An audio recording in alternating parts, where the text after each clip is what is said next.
La seule chose positive, c'est que ça va nous contraindre, mais pour la bonne cause, de se voir, de se réunir, comme on l'a eu fait quand on a été chahuté pour le fait de vouloir faire sauter l'exclusivité, et puis ensuite qu'on a été chahuté sur d'autres sujets. On a su ensemble, la profession réunie, mettre un bel organe qui est la MEPI, qui nous permet de partager tous nos mandats, qu'on soit dans une enseigne nationale ou qu'on reste indépendant. On a su aussi créer bien ici, et je peux vous assurer, parce que je fais partie de ceux qui étaient en première ligne, que pas beaucoup croyaient au projet, et je crois qu'aujourd'hui on a apporté la preuve qu'ensemble on pouvait avancer. Là, ce qui se résume, c'est d'arriver à travailler un champ lexical, d'arriver à travailler sur les éléments de langage, et puis qu'on arrive à travailler d'une seule voix, et parler d'une seule voix, et pour finalement travailler sur quelque chose qui est essentiel, qui est le faire savoir.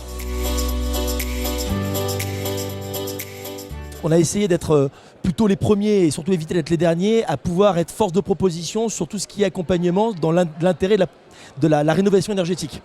Donc on a mis beaucoup de formations en distanciel, on a noué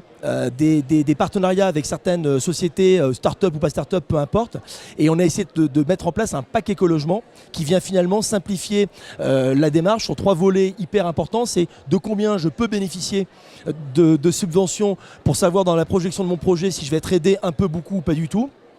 La seconde, et là c'est un vrai sujet aussi que j'ai évoqué tout à l'heure en plénière, c'est que finalement la filière qui doit rendre possible cette